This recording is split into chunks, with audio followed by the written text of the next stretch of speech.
Five Nights at Freddy's is a game franchise where you sit in a room while killer animatronics come and try to get you. And today I wanted to present my reasons as to why FNAF 2 is the best in the entire series in a short and simple video.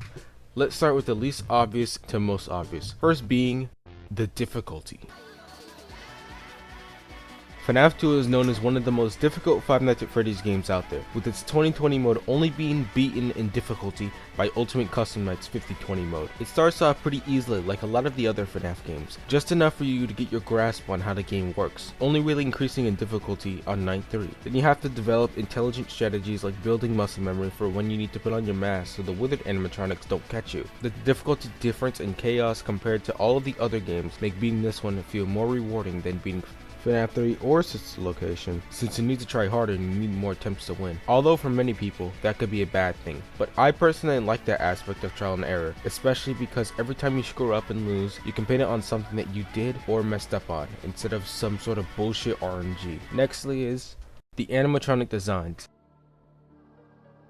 The animatronic designs in this game are unique, as it's the only one that features completely opposite animatronics design-wise. The withered animatronics being creepy and lifeless, and the toy animatronics being bright and colorful. The withered animatronics are old and decrepit, like they shouldn't work anymore and shouldn't be able to move. This feeling starts when you check the withered animatronics rooms, and this feeling is especially prevalent with Bonnie, who is completely missing his face, his left hand, and his entire right arm, making him one of the more eerie withered animatronics. Or what about withered Chica? Her arms are stretched to both sides with wires for hands, and a mouth with multiple sets of teeth. Completely horrifying, especially because of the implications of her jump scare, even though her jump scare is pretty weird. Even withered Freddy looks creepy.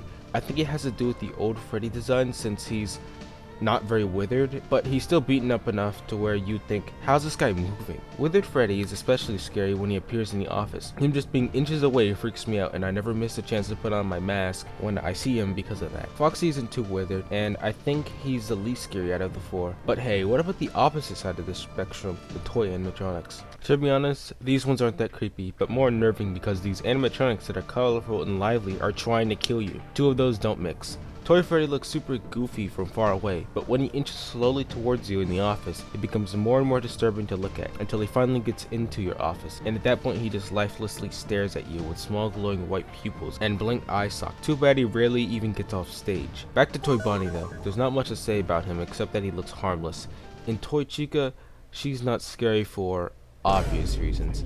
You know what I'm talking about. Anyway, I can go through these next ones pretty easily. Balloon Boy looks stupid, Mango looks pretty freaky but not scary, and I can't lie, Golden Freddy looks funny in this game, especially when he appears in the hallway. He's just a giant floating head. What were they thinking? Well, from this you can conclude that some of these animatronics make the experience of playing this game slightly worse, like Golden Freddy and... Now, how about we move on to something a little more important, as in the mechanics. Before the section starts, if you're enjoying the video, leave a like and subscribe for more videos talking about video games or maybe even horror games if suggested to me by the comments. With that out of the way, continue. FNAF 2's mechanics are unique and different from all the rest in the series, and I believe that they're some of the best. They work together seamlessly. You probably already know them, but I'll explain for the weirdo who clicked on this video not knowing anything about FNAF 2 at this point in 2022. Basically, the mask deters animatronics unless they're Foxy or the puppet. The flashlight keeps Foxy away, lights up cameras, and lights up the hallway. And finally, there's the music box, and if you don't keep that wound, the puppet comes and kills you.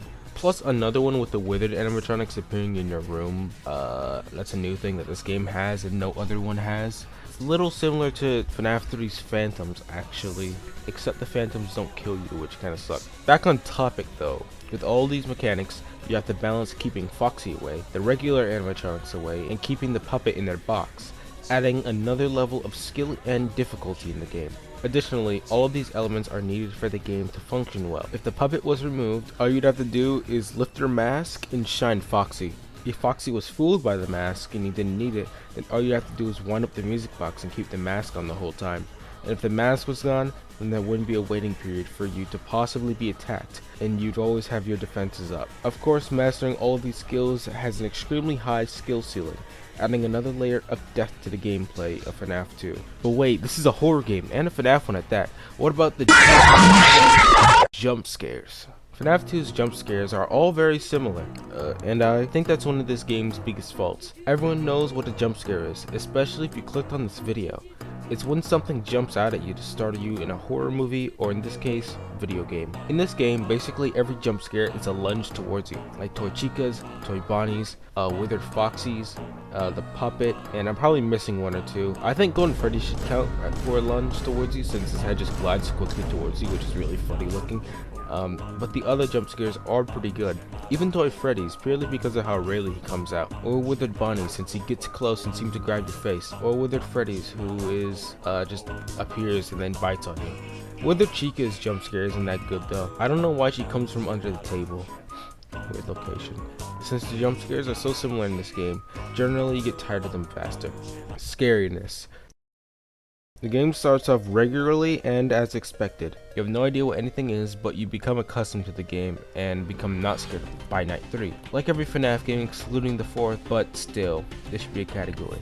Especially because the 4th game remains scary because of the fact that FNAF 4 exists. Presentation. There's not too much to say. Of course, like every Scott Cawthon game, the 3D models and atmosphere are on point in this game because of Scott Cawthon's disturbing art style. The feeling of the children's place after dark is created flawlessly, with you having to light up certain spots at the pizzeria on the cams to see them. Plus, the office feels completely unsafe. Unlike the first games, there are absolutely no doors, no direct protection from the metallic monsters that want to end your life. All you get is a flashlight and a mask, adding onto the atmosphere and feeling of there's no way to definitely be safe. The presentation for this game, in short, is fantastic. And in conclusion, FNAF 2 is the best in the entire series because of its difficulty, atmosphere, unique mechanics, and high skill ceiling, making it a little bit more replayable than the other games. It, of course, like every FNAF game, has its issues, which I've stated. FNAF 3, for example, is too slow and annoying because of the fucking phantoms. The lesson I learned while playing FNAF 2 and writing this script for it was that challenge is necessary for a game to be amazing. Keep going, Stewell Studios. I would like to see if you guys can make a game that's better than FNAF 2 or any in the original first 4 that isn't Help Wanted, because Help Wanted is just the first 4 games plus a little bit extra. Why I wouldn't say Help Wanted is the best, because it's... Okay, anyway. That's it for this video. If you liked it, leave a like and subscribe. Also leave comments talking about what you guys think the best game in the entire series is. I predict that it's going to be a lot of FNAF 1s or 4s. Either way, take care and goodbye. And if this video does well, I'm going to make another FNAF video about something. I'm not sure what. But yeah, bye.